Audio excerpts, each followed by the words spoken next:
views. In this video, I give commentary based on my opinion. Nothing is to be taken as factual. We are just here to have conversation. We don't expose and we don't sip tea on this channel. I'm giving you real talk straight, no chaser. Let's see if you can handle it.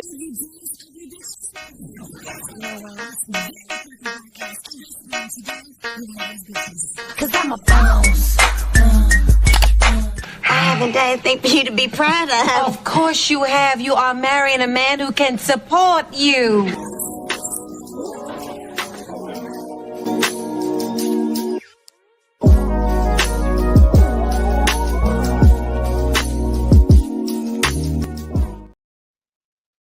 Okay, I am back. Y'all, you won't believe why this is taking me forever to start this live. I cannot get my bun in the middle of my damn head. Like, I've been trying for the last 15 minutes. And I'm like, I done went to the bathroom.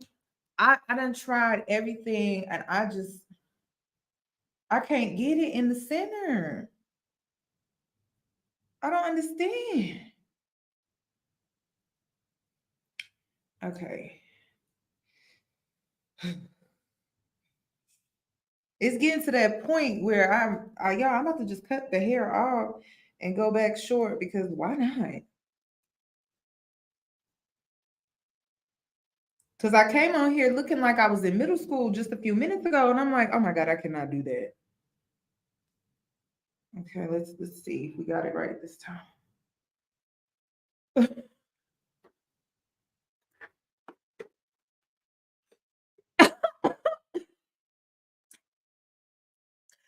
I'm sober, y'all. I'm not intoxicated. There's nothing wrong with me. Today is just being one of them days.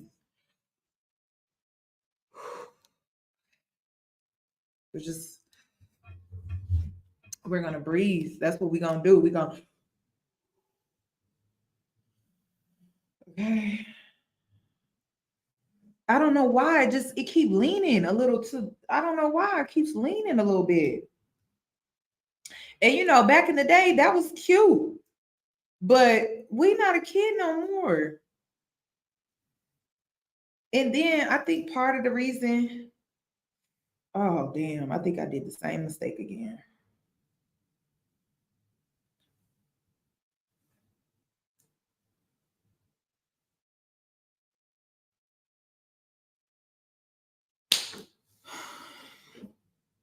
I tried.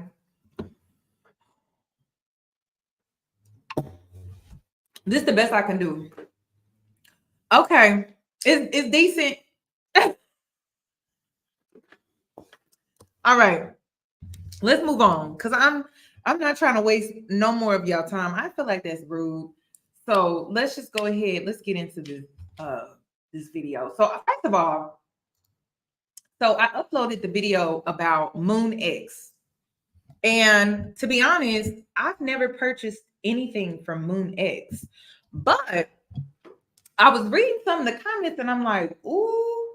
So I knew about Moonx through the Ari Fletcher drama, and I never purchased anything. So I don't have a customer service complaint. But what I will say is, do we leave any room for Black business owners to take the criticism that we give them and then later redeem themselves? And the reason why I'm asking this is because, y'all, I'm in Houston. So hold up, wait a minute, right? I've had the worst experiences with Black-owned businesses here. I just got to be honest with you. It's the worst experience. And the common denominator when it comes to Black-owned businesses, the customer service is trash.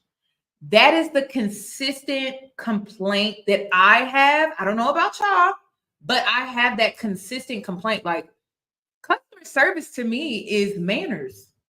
That's how I look at customer service. Customer service is manners. Customer service is caring about your customers. So I completely understand the people that are like, no, we don't believe in redeeming them after they rub us the wrong way, especially when it comes to situations like you didn't get your money back, they didn't refund you. That's a big no-no. So I get it. But I really wanted to, I guess, open the space to have that conversation because I'm like, well, where do we draw the line with that? And the reason why I'm asking, one of my favorite brands, grass fed. I don't know if you know the brand grass fed, but if you know what happened with them not that long ago, where their investor, well, no, they had an investor come on and the investor just took over their whole brand and ruined the brand, ruined their business. And there was a situation that happened where customers were not getting their products that they bought. And I was reading the comments on Instagram and I'm like, okay, I don't want to purchase anything. I didn't have that experience. I had great experiences with Grass Fed, which is this African clothing brand. I love them because they had talls. And I'm always looking for companies or brands that cater to tall girls or just tall people. Hell. So is the sound choppy? I don't know what it could be, y'all. Is this better? Is the sound better? Because that's been happening for a while now. Is this better? Let me play around with it. Is this better?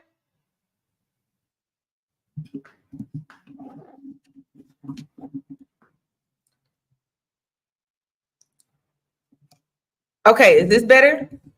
Let me know if it goes in and out because that's been happening a lot lately. I don't think I touched anything, but then again, you never know. It's better. It's still choppy. Is it? Is Lord Jesus. I don't know what it could be. Ooh, we don't want to unplug that.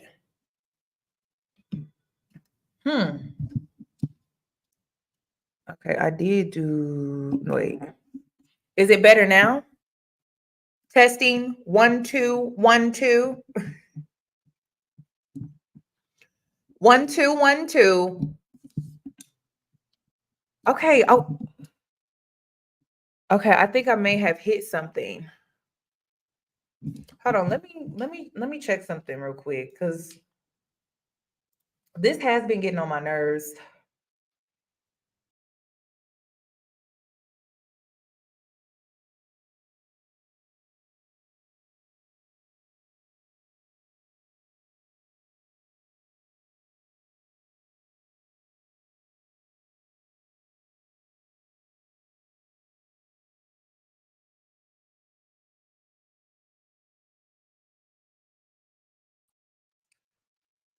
Okay, I think we're good. I think we're better now. And then what happened to my photo?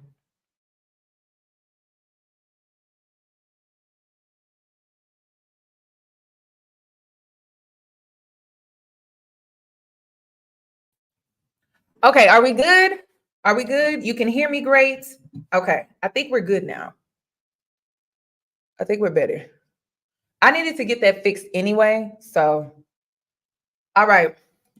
But like I was saying, grass fed, I had an experience with grass fed, but the experience, okay, I don't know what it could be, y'all. Because oh, why did we just do that?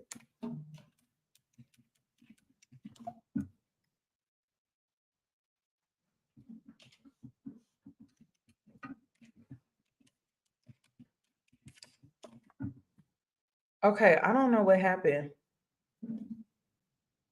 Okay, are they trolling?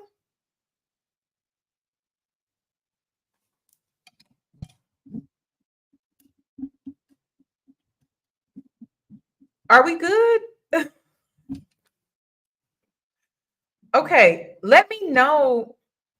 if it's choppy though. But some people are coming in. Some people are coming in. Okay, let me close the chat. Dang, I'm thinking I can't. Let me close the chat because I'm. Hold on, just give me a sec. I'm gonna close the chat since we can't be adults.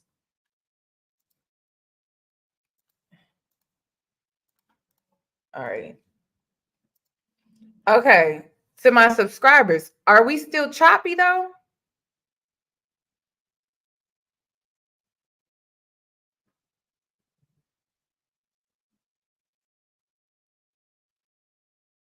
Okay, is it YouTube? Some people are saying leave and then come back. Okay, we're good. Okay. Why is this live so difficult? I just don't understand. But I'm glad we got that out the way because I was noticing it the last few lives. My audio is kind of choppy. So, okay. Now I shouldn't be delayed because my connection is good. Maybe I needed to just scoop the mic closer. Okay. So, like I was trying to say, I know we were talking about Moonx Cosmetics, but I wanted to ask you, the audio is still choppy?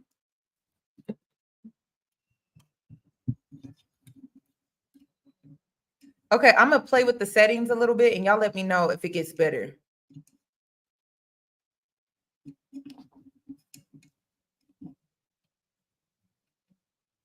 Oh, it's them. Okay, let me not touch nothing then.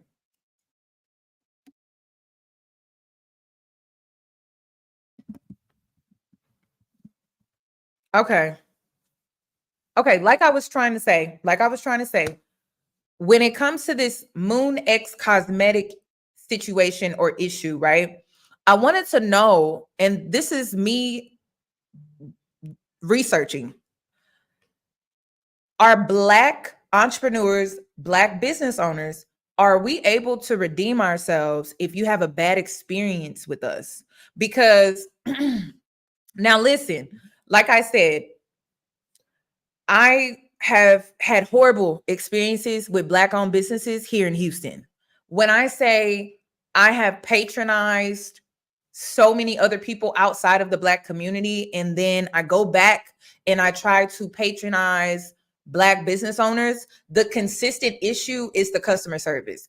The consistent issue is attitudes. Like, let's just get right to it. The consistent issue are the attitudes that you're met with when you are trying to patronize their business. And I don't know about anyone else, but what boundary do we have in place where it's like, okay, a business just went entirely too far, where it's truly a scam, or versus a business where it's like, okay, they messed up. I don't really feel like I was scammed. I do feel like they just simply made a mistake. Where do we draw the line with that? Because y'all, I'm telling you right now, here in Houston, Black owned business is horrible. I'm gonna just go ahead and say it. The turkey leg hut being closed is not shocking to me. And then their shady business dealings, it's not shocking to me.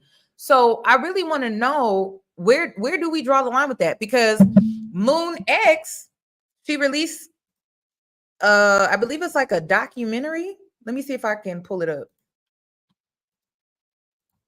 I wanted to review it really quick, but not too much.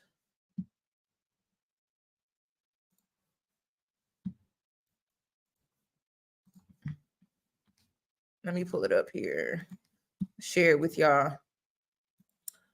Because the same thing is happening with grass fed. Like I said, I love that brand, but I'm nervous to place an order because of the most recent situation that happened with that brand. Okay. So Moonx, like I said in my video, they rebranded themselves. Like, she rebranded herself and everything like that.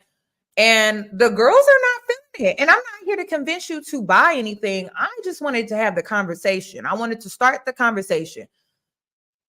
She messed up, and this is how she's responding to your criticism. Okay. She also decided to be more transparent with her audience because she was having family issues. Now, this girl, when she started her business, she was 21 years old. I don't know what it's like to make $1 million in 8 minutes. I don't know what that's like. I don't know what it's like to have money and then cosmetic plastic surgery is available to me. I don't know what it's like to be young and inexperienced with business, to be young, trying to find myself. Like, the girl is 21 years old. This is not a 30-year-old, 40-year-old woman. You know what I mean? So that's what I'm trying to understand when it comes to Black women just not wanting to hear her out at all about her recent experiences. And I tell you all the time, especially when we have our lunch break combos, which we will be having one this week. So please turn on your post notifications for that. But another thing that I wanted to point out too is you have to fail for you to be successful. There's no way around getting success without failure. You have to suck at something to be truly good at something. Like, sometimes it takes you failing not once, not twice, but 3 times over for you to truly be successful. Sometimes you have to take that loss before you can triple or quadruple what you lost, you know, like and I think a lot of people don't understand that. Before I had a successful business, I had 3 failed businesses. I don't even think people know that about me. So I used to sell hair. I had an and I also had an accessory line. It was called Lavish V. This was around 2012, and I was selling button earrings. So cute. That was when the button earrings were making a comeback. I even have embarrassing photos because I got my friends to model them. I had that failed. My hair business failed. I had so many failed businesses before I had a successful one. So that's what I'm wanting to know. It's like, as Black people, as Black women, do we give Black business owners, room to redeem themselves, like actually receive the criticism and be open-minded to the criticism, and then allow them the time and the space to respond to the criticism with improvement and accountability? Or are we just like a one and done type of thing? Because I really want to know. Also, and this can also affect you directly as a Black business owner. Now, before we get into this video that she made, it's a documentary, I also want to add too, I get it. The customer service when it comes to Black people is ridiculous. I'm not afraid to say it. It's trash. It's not even, you can give it a 1 star, no stars. All right. We're going to have to give it a -5, a -10, because I feel like customer service is so basic. Customer service is something that you learn when you get your first job. It's something that you should automatically know when you get your first job. When you decide to step into the role of servicing the public, you should know what customer service is. And a lot of times customer service starts from a genuine place. Customer service starts from a place of being personable. And you will be surprised how the consistency within Black-owned businesses, how they don't have customer service. Y'all, I'm taken back, because I'm like, how do you even have a business and you don't even have good customer service? I don't get that. And good customer service to me is communication, connecting to your consumers.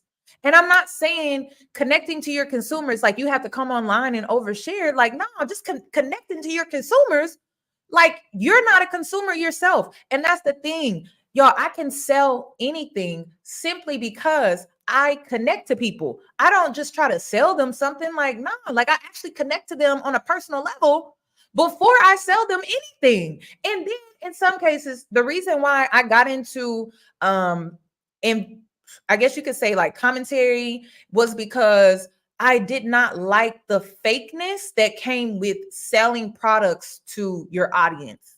A lot of people don't know that about me. When I started my YouTube channel, I was a influencer, I was a content creator, and I was selling products. I got into commentary because I did not like the fakeness that was required of me to sell people stuff. If that was the case, I was going to go back and work in corporate America where I was being required to sell people products, financial products that I knew they didn't need. And that's what I hated about my job. But it was a requirement of me to make those sales, or else I was going to be jobless. But as a content creator, I'm like, I shouldn't have to do that. I shouldn't have to sell my soul just to sell my audience this product or that product. If I didn't like it, I didn't like it. If it's not that good, it's not that good. If I didn't have the greatest experience, then that's just what it was. My thing is, where are the boundaries when it comes to Black-owned businesses and what we're willing to give a little when it comes to businesses not being perfect, but also when we don't tolerate, just to me, it's the poor customer service, y'all. It's the poor customer service, it's poor communication. It's not really feeling like people care about you. They just trying to sell you something. They're not really trying to connect to their consumers or their audience or their sales. They're connecting more to the sales and the numbers and not more with the people.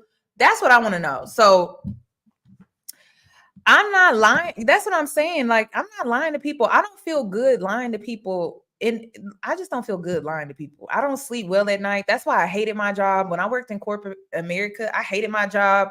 And I felt like I felt like I was lying to people to make a sale just to make ends meet. And it's crazy because you'll have your boss or your manager like on your back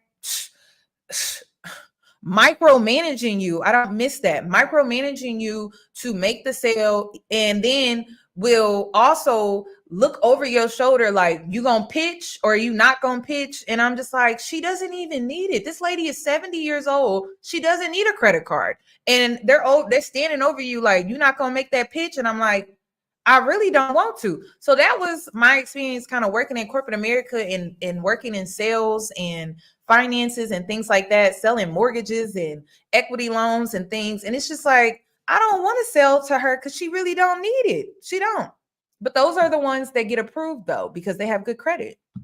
So those are one of the issues that I had. But let's take a look at this because I wanted to share it, but I wanted y'all's opinion on that. Like, do we allow Black people to redeem themselves or no? So she spoke out on her TikTok about how her family destroyed her business, and her business destroyed her family. I really feel like her family destroyed her business, but that's just my opinion. Also, I also want to point out too that she spoke about what was going on behind the scenes. And I think that is important. Like, a lot of people weren't making the connection with Ari Fletcher, Jada Waiter. Those were two influencers that worked for her brand during that time. And she was kind of wilding out on Twitter. And I felt like she kind of scapegoated Ari Fletcher. And now that she told her story on TikTok, it kind of makes sense why she was kind of acting insecure around that time when it comes to her brand, and people feeling like they were trying to sabotage her when it comes to her brand. And so I think she took it out on Ari Fletcher because of everything that was going on with her family. And I could understand how that whole drama, because really the drama between Ari Fletcher and her, truly, in my opinion, from what I saw, it was a misunderstanding. But if you're in her position where you're insecure, the closest people around you are showing you who they really are because you've came into all of this money and even fame, right? We could even say mix some fame in there because she has like over 100K subscribers on her personal page on Instagram. So I could kind of understand her position during that time, why she reacted the way that she did, which is why I'm asking, do we allow Black business owners to redeem themselves when they mess up? So this is how she responded to your criticism that you gave her, whether you left a review, you spoke out on TikTok, you spoke out on Instagram, you spoke out on YouTube, or you did a review on YouTube. This is how she decided to respond. And I thought you should know.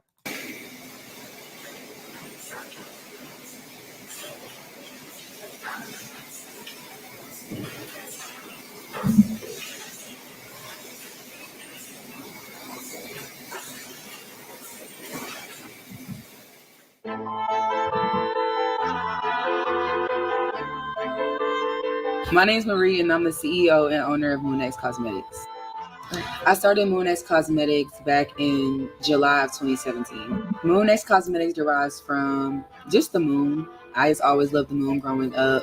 X is just like a space placement, and then cosmetics because I was always into selling makeup, like making like lip glosses and everything like that. Senior year in high school, overseas, I had got my first pimple, and obviously high school is like prom, senior pictures and stuff. And I couldn't find any products. So basically, I graduated, I flew back to America, and I was just mixing stuff in my kitchen, and it had cleared my face up. And instantly, I just started selling it as a body oil first and then transitioned to skincare. My name is Zizi, and I'm the finance and HR manager. My name is Winter, and I do our social media and our PR. My name is Shasha, and I am the Director of Operations. So a typical day is come in, I'll check my messages. A typical day really starts in the morning because sometimes when I have call outs or something like that. So I deal with employees probably before I get here. And then by the time I get here, it's pretty much getting everybody in order, just meeting with my team, making sure that, we structure our day to make sure we maximize, whatever we have going on here. So, it's for the most part, it's very laid back. Everyone is, we're kind of like family here. We've been like that since we started. What does my role consist of? Let's see. My role consists of posting to our Instagram account, assisting and coming up with our social media strategy. I handle all of our PR emails. So if you've ever got a PR box, that's me. And I also just help wherever I'm needed. I feel like most of all of us here, we do whatever we can. We get in where we fit in. So we just all hands on deck all the time. So I essentially hire and train the employees. I over customer service and the shipping department. So just basically the general everyday logistics of the business. It is great working with Marie. I started out consulting with her a few years ago, and this is like kind of when she really didn't understand business. And with me having a lot of experience, I came on and I consulted with her, and we vibed. And she was like, "Zizi, I need you to come in here and help me get everything else together." So, I came in and I've been working with her almost 2.5 years. We're going on 3 years will be February. But we have a really good relationship. She says I'm like mom sometimes, but I'm like a big sister to her. And, she listens to me sometimes, most of the times, but sometimes I have to kind of bring her in a little bit, like, Marie, I need you to, follow me. But, for the most part, I've seen a lot of growth over the years with her. I will definitely say kudos to her and her growth, the business. She's evolved with the business. So that's one great thing about working with her, that, even though at the beginning, she got to warm up to me, she finally, warmed up to me enough to listen and, understood where I'm trying to guide her in the direction, don't follow these, don't do this, don't do that, in terms of making mistakes. Because I know from a business perspective, I grew up working in the family business. So I know that her dynamic starting out was family oriented, and, she kind of transitioned out in and out people, but she started to understand I can't mix this versus this. This is what I need to get to the next level. So I really definitely give her kudos to listening and getting to the next level. And here we are on the relaunch. So I met Marie in 2017. Okay, I just wanted to show y'all a little bit of that. I didn't want to show too much because honestly, I just wanted to know, do we allow Black people to make mistakes? And I understand if you don't. And the reason is because y'all know how I am. I'm like, I feel like they knew what they was doing when they did it the first time. That's just my opinion. When it comes to attitudes, I don't know. I've never had an attitude towards people for no reason, y'all. I don't have attitudes towards people for no reason. But then again, I am the type of person where I isolate and I kind of want to like duck off somewhere and hide when I'm going through things. And so I don't really project when I'm going through things, but some people do. So that's what I wanted to know. I just wanted to know, where do we stand with that? Because I don't know where I stand. I don't, like, from a business perspective, I want to be like, yeah, we should give them a second chance. But from a consumer's perspective, hell no. And the reason is because when you go into business, I just feel like customer service is so bare minimum. Like, that's the least you can offer is good customer service. You may make mistakes in other areas, but that area to me is just, it's unacceptable. That's how I look at it. So y'all let me know if you're gonna be giving her a second chance. I'm still thinking about grass fed. I saw the whole drama with them that happened. And to be honest, I'm a little scared to place an order. I didn't have an issue. I found out before I placed my order because I was going to place an order. And then I started to read the comments and on Instagram. And that's what made me cautious of placing another order. And it's crazy because I had 2 great experiences from grass fed. I ordered pants, like this 2-piece set from grass fed. Then I ordered 2 shirts from grass fed. And I just had a really, really great experience. And then when they brought on the investor and the investor took over, that's when their downfall kind of happened. And I started reading the comments and they weren't getting their orders. They were never refunded. The business wasn't really responding to emails, and it was just a lot of drama that went on with that. So I just wanted to start that conversation. How, and if you feel like we shouldn't, well, how should we maneuver through this space, you know, for Black people? Because it's like, how are we ever going to get ahead if we don't give people a second chance, you know? But then how do we determine who to give a second chance to and who not to give a second chance to? Because there are people out here that are scamming, and then there are Black business owners that are truly, genuinely making mistakes. And I just wanted to know, I'm basically asking you, how do we determine what that, like, what that is or what that should look like? We don't know. So that's what I wanted to know. But let me go ahead and exit out of this. And if you didn't watch the video of her kind of like explaining herself, it's in the video that I posted earlier today. So check it out if you're interested, if you want to know a little bit more of the backstory. Okay, I'm going to move on. So somebody told me to react to this, and I have not watched it. So I guess we're in for a treat. But this man, he went viral because he shared a story on TikTok. Everybody be on TikTok sharing their story, y'all. I don't know why. You should really get on there. Okay. You should really get on TikTok if you want to just see people go on there, tell their personal problems and their business. But this man, he told his story. He gave a story time about how he got an older woman pregnant and she ruined his life. So people were telling me to watch this, and I'm like, okay, hold on. Let me see. Let me pull it up. I feel like a lot of y'all came for this anyway. Here it is. This is the story of me agreeing to get an older woman pregnant and then her trying to ruin my life. When I was 23, I had a one-night stand with a girl from my hometown named Maria. We both knew it was nothing more than that, and we didn't speak after. Several months later, I received a text from her saying that she hadn't been lucky in love and she wanted a baby before it was too late. So she asked if I would get her pregnant and I wouldn't have to bear any responsibility, like a sperm donor. I considered it, and I first thought no, but after some time to think about it, I thought it'd be the right thing to do for someone struggling. So we filled out an ironclad agreement, and basically I wouldn't be responsible at all. A while later, she told me she was ovulating, and then a few weeks after that, she told me she was pregnant and it had worked. I went back to California for work, and we didn't speak after that. Unbeknownst to me, she contacted my family behind my back and invited them to the baby shower. They then began getting dinner or whatever regularly, and as she got to know my parents... Wait a minute. I gotta rewind that. I'm sorry. Wait a minute. So she asked if I would get her pregnant and I wouldn't have to bear any responsibility, like a sperm donor. I considered it, and I first thought no, but after some time to think about it, I thought it'd be the right thing to do for someone struggling. So we filled out an ironclad agreement, and basically I wouldn't be responsible at all.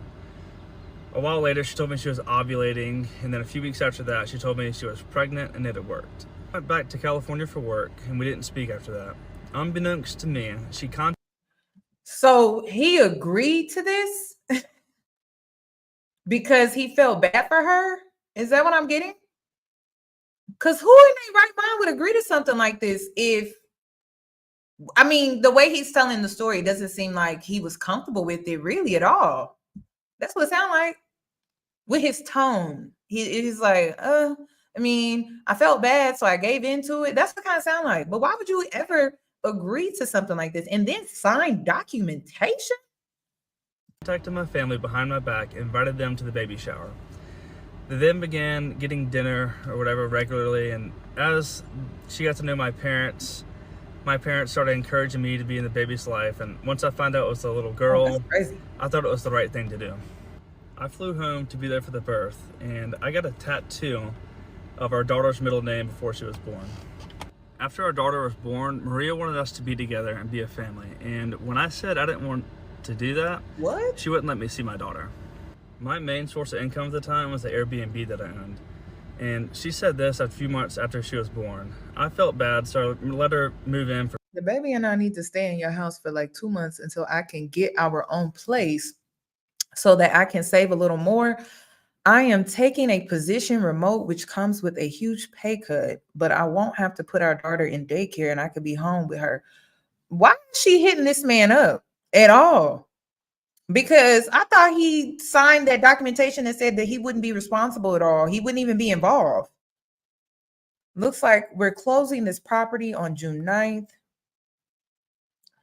So I'm hoping to be packed up and out of this apartment the weekend prior to the 9th, and I'll put all of my stuff in storage except our clothes. Can we stay there?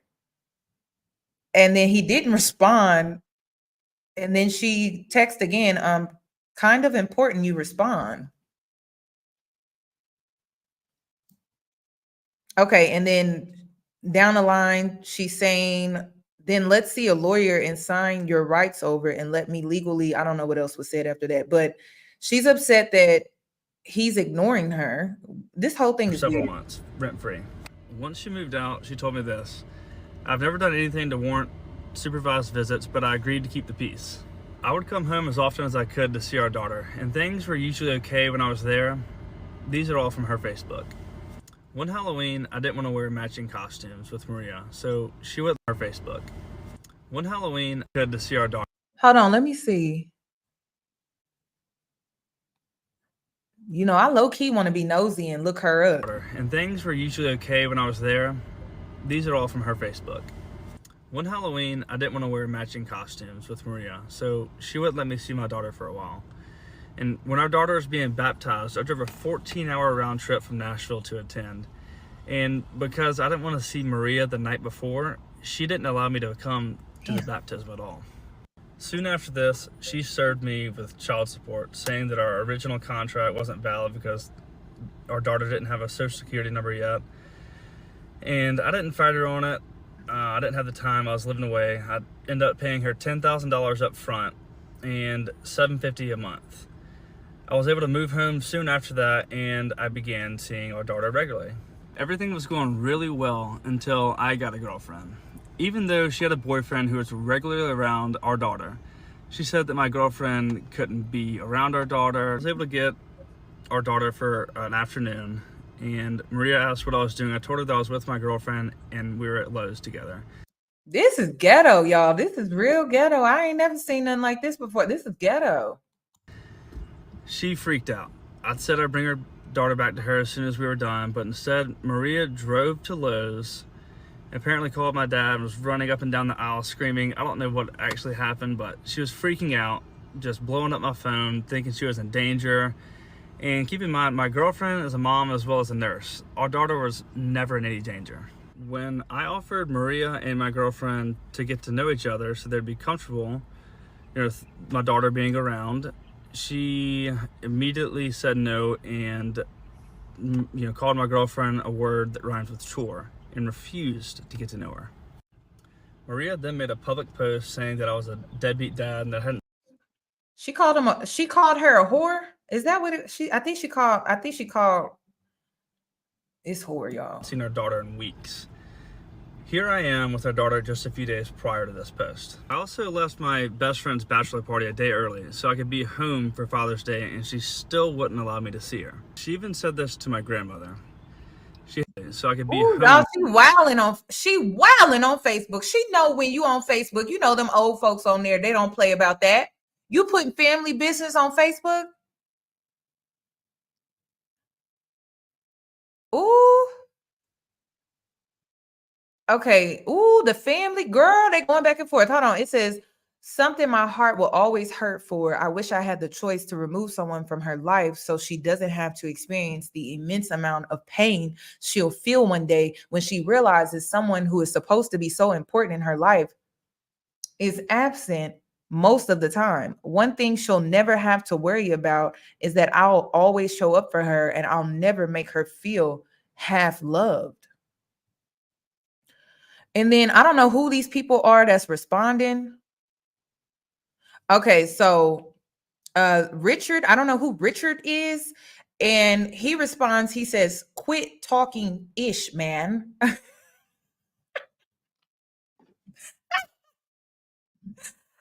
Quit talking shit, man. Okay, hold on. Then Amanda chimes in. I'm assuming this may be her homegirl, cousin, family member, or something. And she responds and she says, talking ish. Are you commenting on the correct post? There's no ish talking here. Looks like she's expressing some hard truths and concerns with her daughter. It's called parenting. And you and your brother could both take notes. Oh, that's the brother. Oh, that's the brother, y'all. Richard is his brother. Okay, I see why y'all wanted me to get into this. Then Maria, his baby mama, responds and says, he's defending someone who's shoveling hot dogs down his throat for Instagram likes, going on a world tour for the rest of the year. According to his most recent post, wait a minute, Maria, what are you talking about? He's defending someone who's shoveling hot dogs down his throat for Instagram likes. What she mean by that? What they be doing? What kind of brother is this? According to this, his most recent post leaves his daughter with his parents on his weekend so he can travel and skip town this weekend to miss another Father's Day with his child. This is just this. I can't really see because of the name. I don't know. This is just something. The list goes on and on. Don't come at me. Truth is coming out, and I'm not afraid to share it to the public anymore. Okay, well, y'all, she took it to Facebook and she got the family involved. So this man has every right to defend himself. Okay. She's definitely stalking this man. But it doesn't make any sense because I thought she was okay with this man not being involved in this child's life at all. And then he decides to step up. And then because he's not stepping up in the traditional sense, you're upset? For Father's Day, and she still wouldn't allow me to see her. She even said this to my grandmother. Oh my God. She had her friends comment mean things. So I guess his grandmother is Sandra. She says this is why you should date and marry someone you know who wants a life with you, ... because children are going to live with these choices. Blank is precious, but she didn't come into this world under normal choices and circumstances. The guy had no clue what he was getting into. I truly wish you and blank a wonderful life, but choices have consequences. Praying for you to find the guy you're meant to have in the life that makes you happy. Girl, the grandma is insane. This is insane. So then Maria responds to grandma and says, your response is sickening to me. But I guess since you're his grandmother, of course you'll respond with something like this. The fact that you could turn this around on me and not recognize that he decided that he wanted to be a father. He had every chance to walk away. And honestly, I wish he would have. But he was there at the hospital. He chose to sign the birth certificate. So whatever happened prior to blank went out of the window. What? You don't get to be half a dad. Sorry, it's his family that enables his behavior. Let's not forget that both him and his brother have both abandoned their children for long periods of time. Something is seriously wrong with all of you guys. I pray for all of you. Y'all, I don't know about that. And then she continued. Maria responded to grandma again and said, and your grandson puts his thing in anything that walks because he's reckless or he doesn't know what he's getting himself into. So the next poor girl who gets pregnant by him, are you going to say, well, your actions have consequences when he decides to be absent from that child's life too? Question mark. Please do not come at me. I don't care to hurt any of your feelings anymore. Bye. Ooh, y'all, this is ghetto. My girlfriend's social media multiple times, even though my girlfriend has never been anything but nice to Maria. Because Maria tends to do this, I want to make sure that she doesn't twist the story and make it seem like I abandoned our daughter. I recently found out that our daughter isn't mine. I don't know who the dad is, but I've had 2 paternity tests done, and they both say this. I believed Maria when she told me that I was the only possible father. The situation was weird.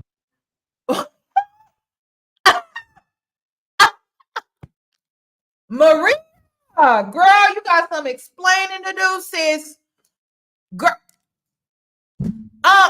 Y'all. No, she did not do this. No way. Oh my God, that's horrible. Ooh, ooh, ooh, ooh, ooh, ooh. But I was always happy to be a dad. I knew that Maria already knew she was pregnant. She had to have when she asked me to get her pregnant. I didn't think that was something that someone would lie about to another human being. That's crazy. Not only to me, but my entire family as well.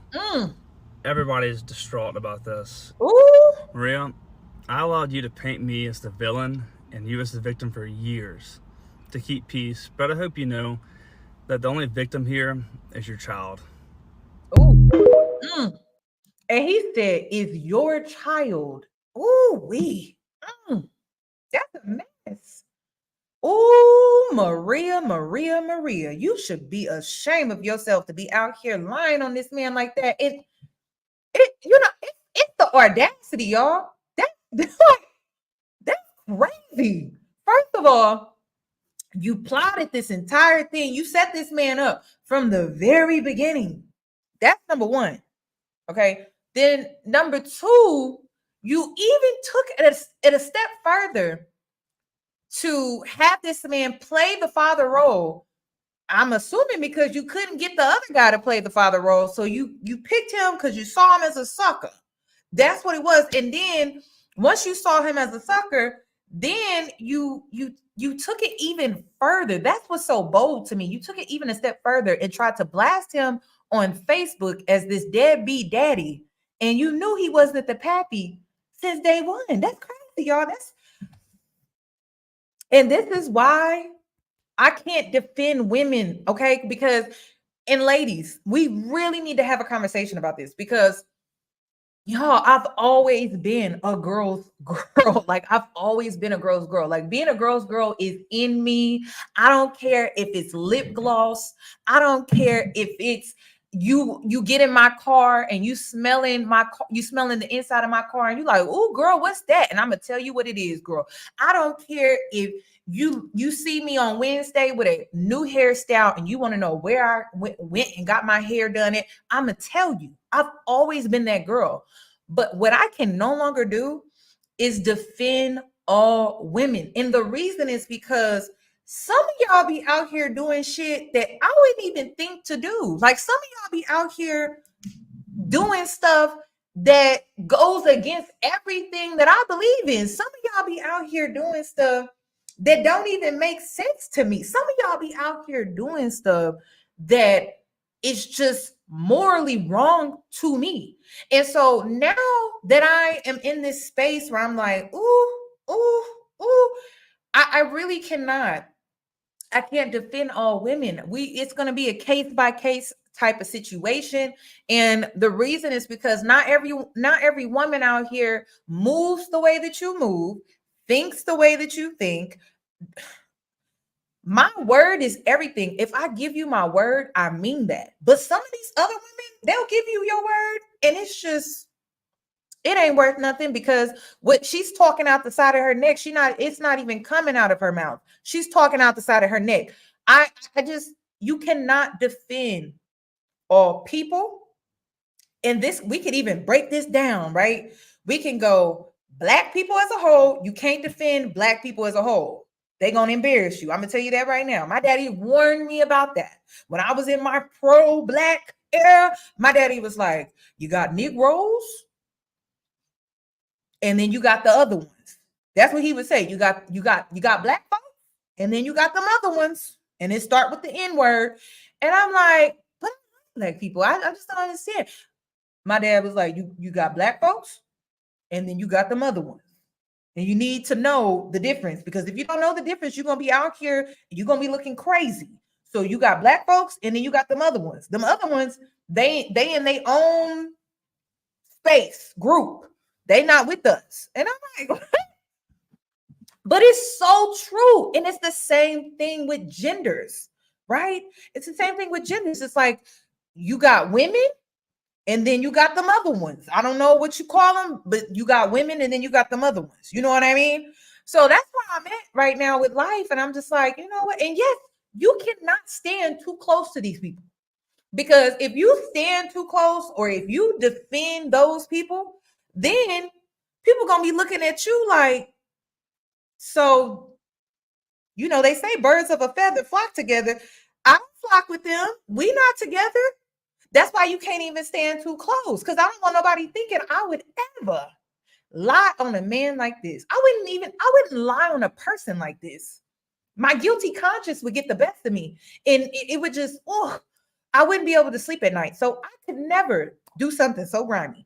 And that's why you can't stand too close to those type of people who don't have the same morals, principles, outlook on life. Some of them have really messed up mentalities and thought processes. You can't stand too close to them. You really cannot. So Maria, I'm ashamed of you, girl. I can't believe you was out here and you had this man convinced that was really his baby. And then, and then you tried to blast him on Facebook in front of his family. And the whole time you knew that was not that man's baby. Maria. Before you all start believing his shit, there's just a few things that I want you to take into consideration. Is first, the collection date was August 10th, 2024. Well, I had my daughter on August 10th, 2024.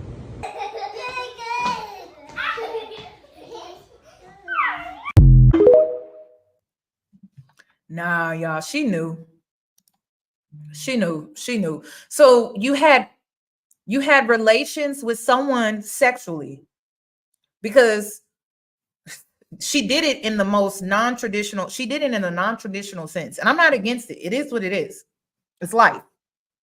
So you decided to take the non-traditional route, and he agreed, but you were having sexual relations with someone else, and you didn't disclose that information with the man that you were trying to get pregnant by. Like, that's crazy. And then ladies, we know she knew that she knew what the possibilities were, but she wanted it to be him though. And see, life doesn't always work like that. So Maria, I'm disappointed. And then I'm you know what I'm sick of women doing? Let me show you. Before you all start believing his shit, before you all start believing his shit, y'all, I swear, if I see another woman cry, that shit is really pissing me off. Okay, women get caught in a lie, and the first thing they want to do is cry. Women get held accountable. The first thing they want to do is cry. That is really pissing me off. The hell are you crying for? What are you crying for? You did it. You did it. What you crying about now. I cannot stand that. And I used to, I used to be like, when men would say certain things about women, I don't know if I just had my blinders on, I couldn't see. I don't know what it was, but girl, I see now what they be talking about. Why are you crying? And then they cry about things that they actually did. That's what blows me. That's what blows me. And it's like a child. You know how a child, and the reason why I keep referencing children, because I have a niece and she does this. Like, she does this thing where she cries on cue to get her way. She cries on cue because she knows she's going to get her way with people.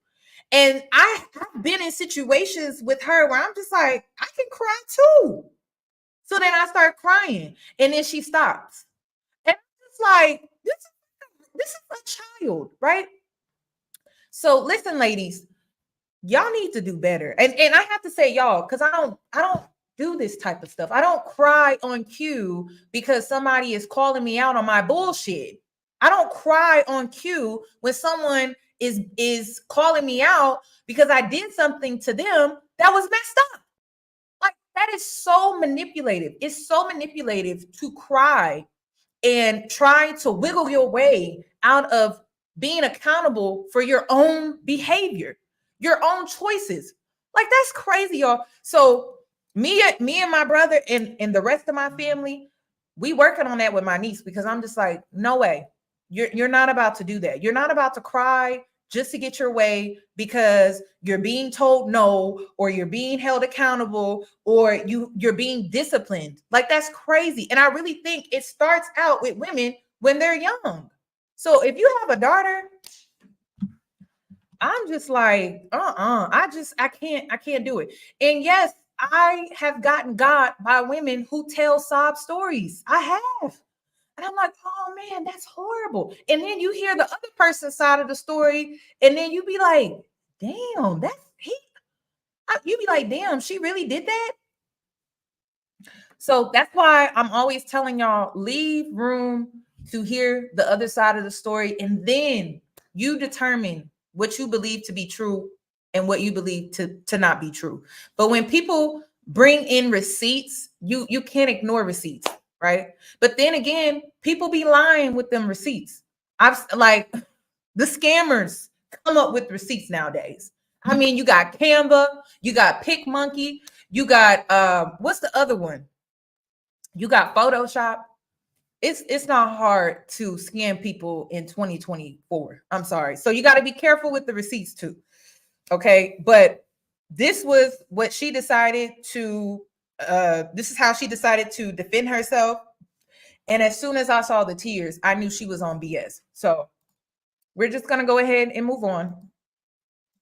That's just pathetic. Maria, you should be ashamed of yourself. And then all of this was preventable because she didn't have to blast this man on social media. She could have just kept that to herself. Ooh, Chat GPT too. They scamming with Chat GPT too. Yeah, I'm learning that, Miss B. I'm learning that, Miss AB. I'm learning that you cannot have blind loyalty. I'm learning that.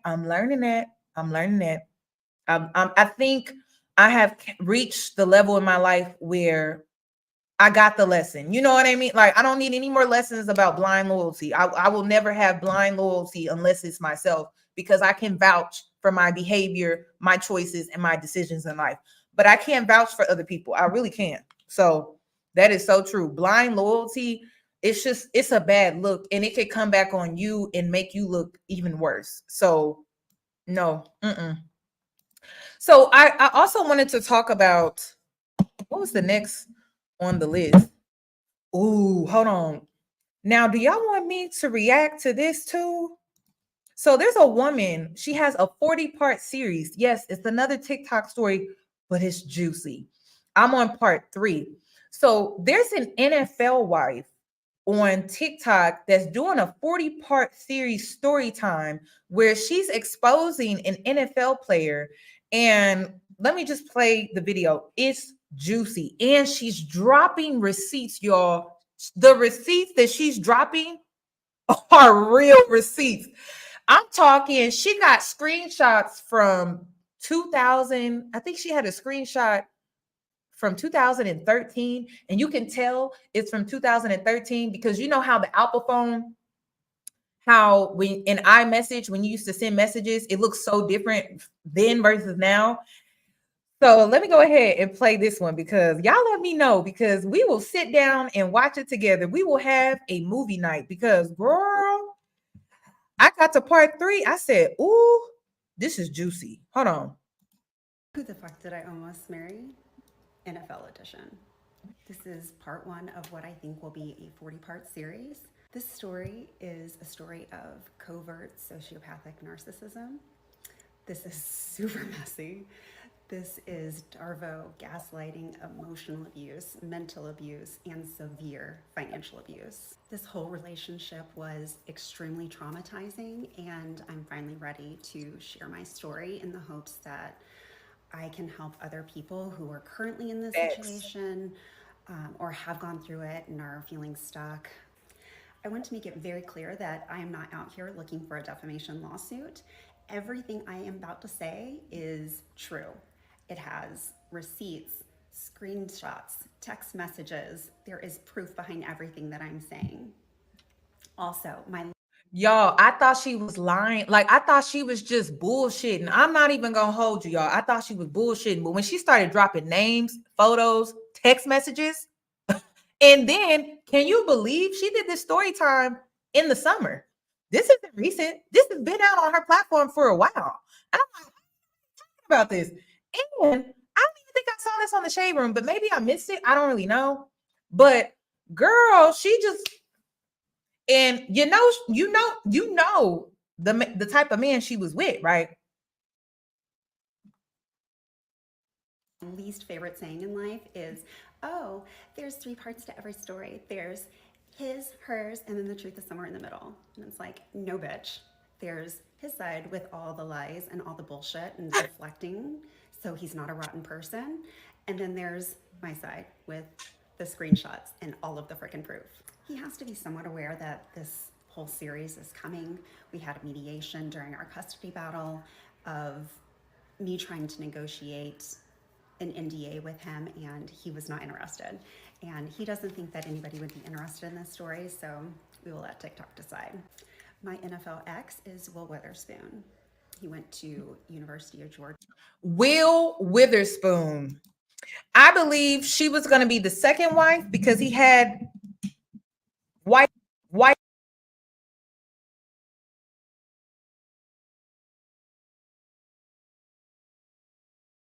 Played football, obviously, then was drafted into the NFL by Carolina Panthers. He was at the Justin Timberlake and Janet Jackson Super Bowl, which is kind of fitting with all this story. Then went on to play for, I think, the Rams, and then the Eagles, and then I think the Titans, and then back to the Rams. I think he was Rams MVP player 1 year. This is him. This is us together. He is known as a good guy in the league. Just about everybody who has anything to say about him will say, what a good guy he is. And that's not the case at all. This is an example on his TED Talk of somebody that we went to high school with. I don't know who it is, but talking about what a good guy he is. Will and I actually met back in high school. I graduated in 97, he graduated in 98. Obviously he played football, I was on dance team. And I think my senior year, we were like 7th best in the entire nation. So our football team was excellent. And almost everybody that we went to high school with that played football went on to play college ball. And obviously he wasn't an exception to that. He went on to play at University of Georgia. Anyhow, we ended up divorced around the same time period. And around 2012-ish, he started hitting me up, and I'm not somebody who is impressed by fame. I'm sorry, y'all. It's her volume. I tried to mute myself to see if that was better. But it's just, that's her volume. That's as high as it goes. Let me see if I can turn it up on my desktop. Or anything like that. And so slightly brushed him off. And we just were kind of friends, flirted a little bit, but nothing too serious. Here's a screenshot of one of these text messages. I've got the time date stamp up top. So we ended up meeting in person sometime around summer of 2013, met up with a bunch of friends that we went to high school with and some of his crew. And he ended up coming to my place afterwards, and I remember messaging him and was like, look, I am not a hookup girl. I just don't want you expecting anything like that. And of course we didn't do anything like that. We kissed, but nothing like that. We had our first date in April of 2014, and it was a great date. So the next day we went over to a mother figure's house of his. She was a teacher that we went to high school with, and she was like, oh my gosh, I've never seen him like this with anybody else. This includes his ex-wife. He was treating me really well, very attentive, very much a gentleman in every way, you know, making sure I was taken care of. And I was absolutely impressed. He did reveal to me that he had cheated on his ex-wife, but the way that he explained it, he was humble, he accepted. That's when she lost me, y'all. She lost me with that. I was like, he told you that he cheated on his ex-wife? See, I'm trying to find his first wife, but I can't find the first. I'm trying to find the first wife, but every time I type in first wife on Google, she pops up. So yeah, girl, yeah. I was like, girl, you look past that? Absolutely not. I would never look past. And we talking about a black man cheating? Hell no. I'm so hell no. You know, when they cheat, the Rolling Stones is a real thing in the black community. So I don't think I could ever look past a black man being a cheater in his previous relationship. Like, it's going to be very hard for me because Rolling Stones is a cultural thing in black culture. We've seen that with our grandfathers. We've seen that, right? So our great grandfathers, for some of us, I can look past a brother cheating in his previous marriage, and I don't think it's a good idea. I don't. Now, in her culture, I feel like it does. It looks differently because in their culture, it's about creating a family. That is how they measure success. In black culture is about money. That's how the black man measures success. In their culture, money, wealth, but most importantly, it's family. And so them cheating versus, you know, a black man in our community cheating, it's just different. I'm sorry. It really is. It's different. If a man was to cheat in her community, she's going to get alimony. She's probably going to be well taken care of because he cheated. If a black woman get cheated on by a black man, what you get? So I don't know. It's just culturally, it just looks differently. It do. But maybe she didn't, from her culture, I can see why she may have overlooked it because cheating in their culture is completely different from cheating in our culture. I'm just being honest. It's the truth. It is the truth. It is the truth. And even when they get cheated on in their culture, they are well taken care of. Like, you know, they still got a hurt heart, right? They're still heartbroken. They're going through all of those emotions. But I mean, it do make it a little easier when you don't got to stress about bills and you don't got to stress about this. You're still getting help and you're still getting assistance, even though he did cheat on you. You know what I mean? It's just different. So maybe she didn't know that, but now she know. Responsibility. And the way that he went about it, it made me feel, thank you, I guess, secure. Not that cheating is ever a good thing, but seeing that he was taking responsibility and owning his decisions and being regretful and remorseful, I saw this as a good sign. But unfortunately, this was a huge red flag that I missed. Oh, yeah. Stay tuned because we're going to see this relationship really start to heat up in part 2. Girl, it really do start to heat up, though. It really do. Listen, let me know if y'all want to have a watch party because I do. I had to stop at part 3 because I'm like, oh, this is juicy. And it's too long to just break it up and like put it on YouTube. I would rather just react, but I don't know. The volume is low. Oh, it's very low. Oh yeah, she know now not to overlook that. I'm pretty sure she's pretty hip now when it comes to Black male culture. It's very different from white male culture. They're completely different, completely separate, and they operate on the opposite end, literally. So she definitely knows now. But yeah, y'all let me know. I may still have to take the videos down and download them to turn up the volume so that you can hear it better, because it is very low. And I want to be able to talk as she's talking, because it'll be hard to do though if she's that low. Okay. Oh yeah, she can't wait to spill the tea. She been going through it. Y'all, the story is crazy. It really is crazy. It is. So I'm only on part 3. So y'all let me know. Give this video a thumbs up. And like I said, I'll do a watch party. Okay. Also, I wanted to talk about marriage really quick. And let me just play it. The video. And I also want to say this. I'm not against marriage. I'm not against it. I am against unhealthy marriages. That's what I'm against. I'm not against marriage. And to be honest, marriage is not the problem. It's people. So I'm not even one of those people where I blame things.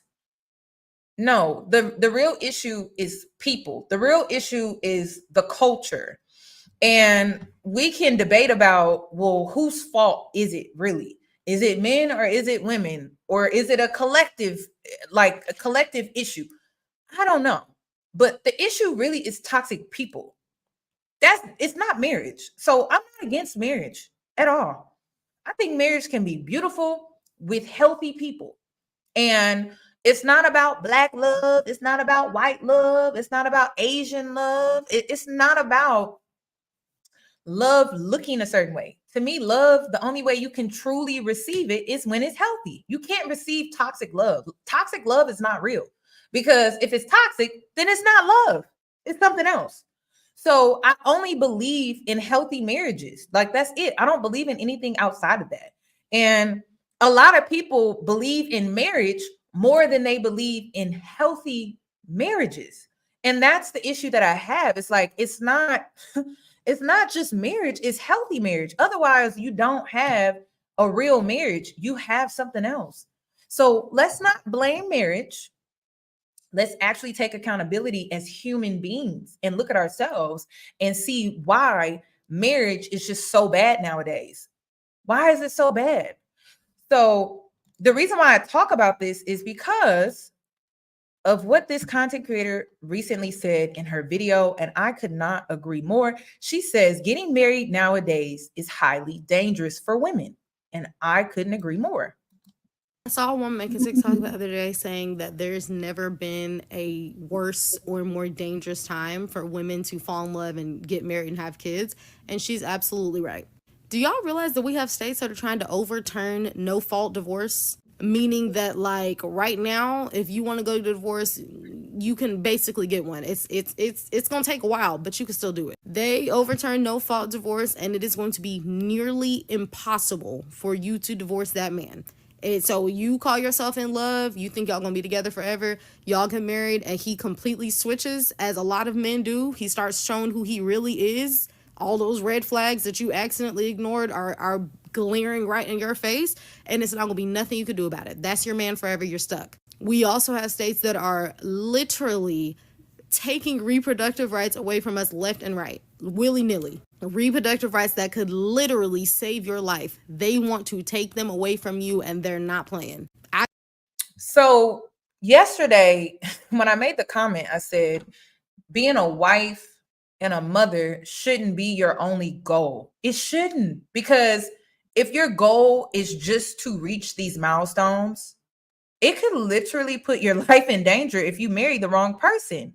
So it's not that I'm against marriage. I'm against women being desperate for marriage. That's what I'm against. I don't know if you all recently saw B. Taylor's video. She went to an event and it was called Finding My Wife. Let me see if I can find it. And You should hear. I'm gonna see if I can play some of the video, because if you heard the women talk, I'm just like, let me see if I can. I really want to. Hold on. Is it the? Let me see if I can find it, because y'all, it's crazy. It's women being desperate for marriage that I feel is the problem. Hold on, let me. Ooh, I don't want to remove that entirely. Hold on. Stop sharing. Okay, so she went to an event, and it was an event that was put on by a TikToker, a pastor TikToker by the name of Tony. And it's an event about, it's titled Find My Wife Event. And it's hosted by this pastor. His name is Tony. And you should hear some of the women in this room and just how desperate they were. Okay. I really encourage you to watch the full video, but let me see. Just listen to some of the women speak at this event. Hold on. I think it's right here. All right, so soulmate. Soulmate is that companion. And so for me, I think soulmate means someone that feels like home and I feel really comfortable with, and that I go on a learning journey with.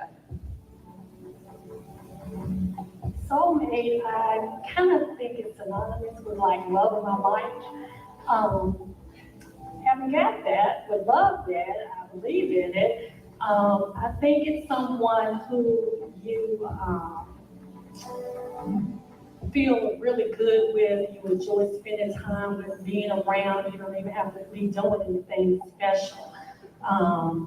And you kind of goes back to the connection thing and the chemistry, just feel really good and enjoy being around no matter what. Special, spiritual, kinship relationship. And also, I'm gonna tell y'all right now, when y'all go to these single women's events or these single mingles events, 99% of the people that attend these events are women. They're not men. Men are not there. All right. I need to tell you that right now. Men are not going. And you want to know why they're not going? What man would go to an event and it's titled Finding My Wife, and then it's being hosted by a man? Why would men go to that? First of all, I need the girls to think, but when you're desperate, right? When you're desperate, your mindset is somewhere else. Why would men go to an event that's hosted by a pastor who is single, who is making it known that he's finding his wife, and then you expect for you to find your husband at that event? That's delusional, right? But when you're desperate, you are delusional. When you're desperate, you overlook important things. So you have women that are going to these events out of desperation, and they really think they're going to find their husband. And it's just like, it doesn't even make sense. Logically, it doesn't make sense. So it's the desperation for me that I have an issue with. It's not marriage.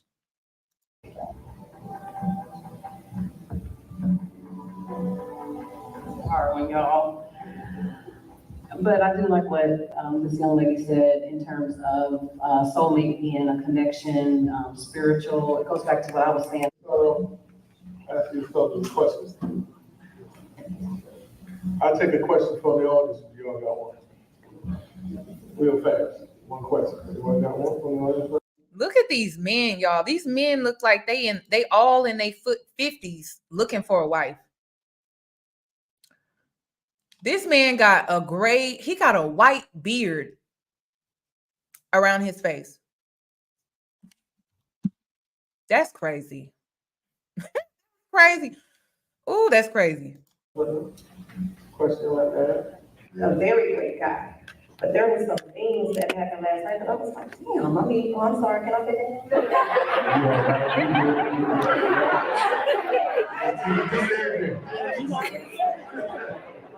Now let me know if the audio is okay. B Taylor is gonna have a camera on her, but listen to what you hear, because there are women that are still going to the stage to talk about their experience with dating and trying to find a man. I was just like, why is this difficult? Like, I shouldn't have to tell you, bro, you told me reservations were at 7, I was there at 6:30, you showed up at 7:14. That's a turn off. As a first date, which I didn't have to do it, but I said, hey, I just wanted to say thank you so much for this day. It's been awesome talking to you, getting to know you. I gave him a bottle of cologne.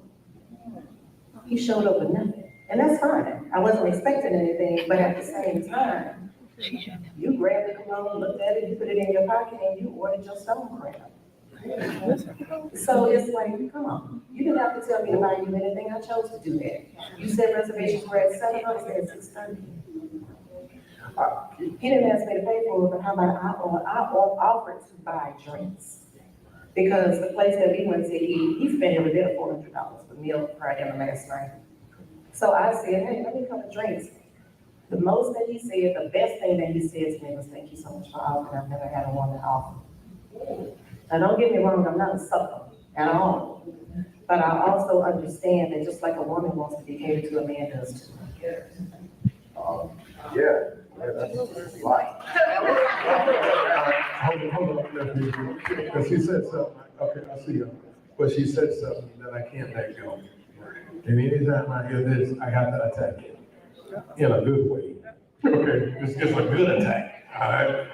It's a good attack. But you said something that my last time, if this is it, no, absolutely not. And I'm getting ready to tuck you off that ledge. Nah, because you cannot allow any experiences that you have that did not go well make you come to this type of decision. Absolutely not. Because when you say that, one thing I know, and I don't even know you personally, God's how long any. From you ladies, what makes you stay in the pool to see men? Is what makes you stay in the pool. So here's what makes me stay in the pool. I am very confident in who I am. I am an elaborate composition of love. And so you cannot, by any means, because of the piss in the pool, be diluted. So I cannot be diluted. So I stay in the pool because there's someone in the pool who is my song. There is someone in the pool. Maybe he on one end and I'm on the other, and we just haven't figured it out yet. But if you step out of the pool. It's sad, right? Y'all gotta listen. Y'all gotta watch it from beginning to end. Okay? Please go to B Taylor's, because you'll understand why she wearing what she wearing and everything. She went undercover, y'all. She's undercover. Okay, so she got to fit in and stand out at the same time. But listen, it gets worse. But I'm gonna react to this part in the video where they're sitting down and they're being asked questions and the ladies are speaking and responding and things like that. But you got to watch it from beginning to end, because it's really sad. And I'll be trying to tell y'all, the girls be coming online like, oh, I'm not a pick me,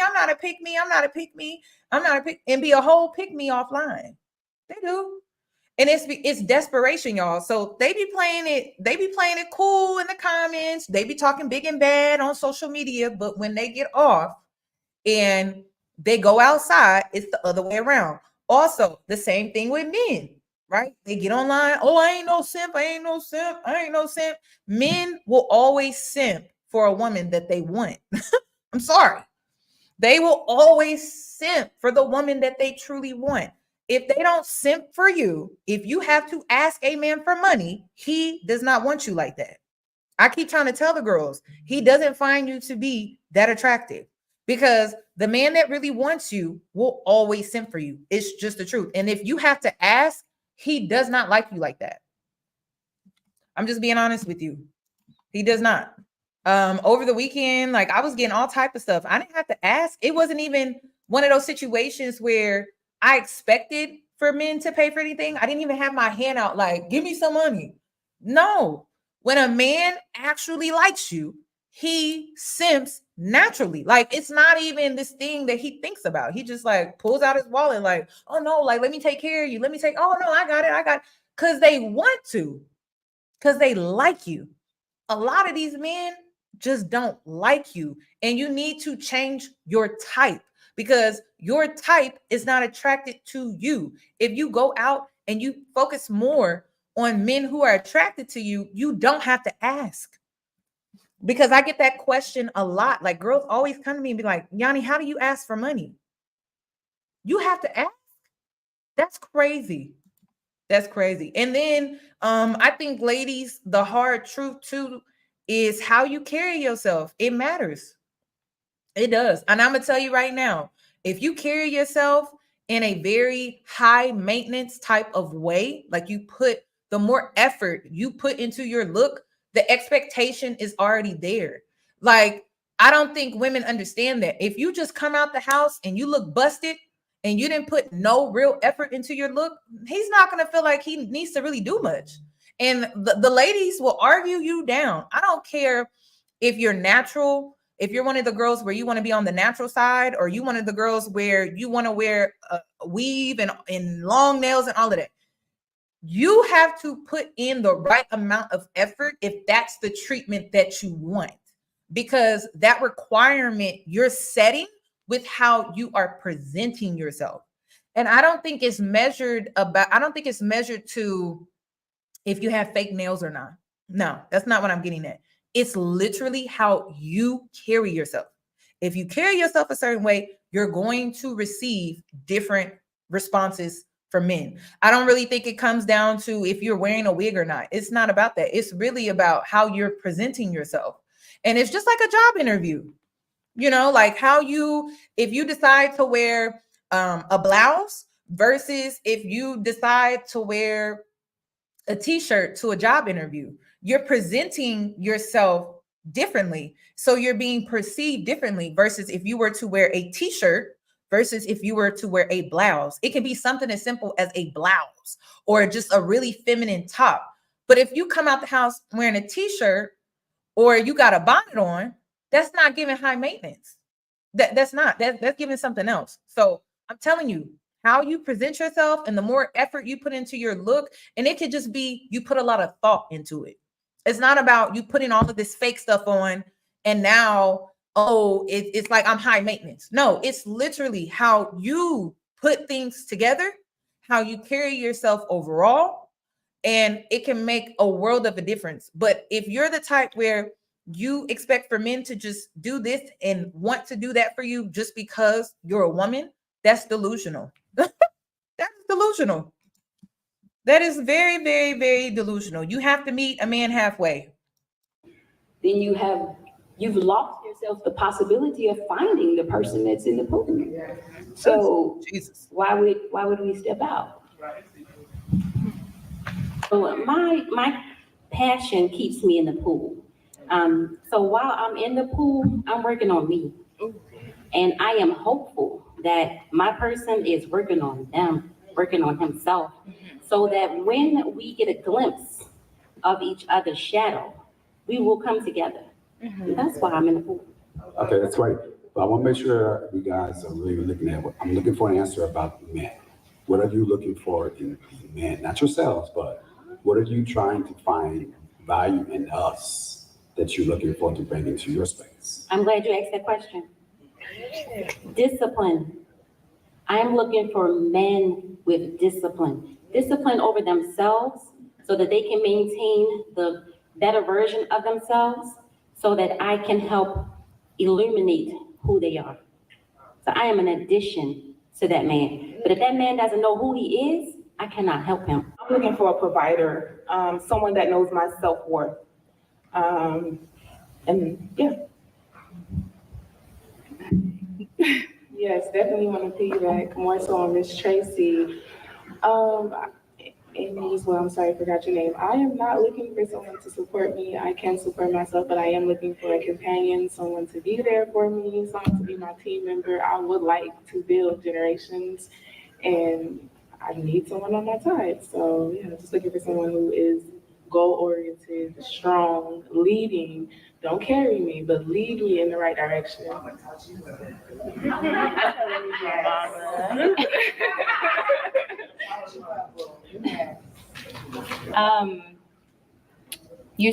Before B Taylor gets into it, y'all, what do you okay? So these women, they're ready for marriage. What do you think it is that is holding them back?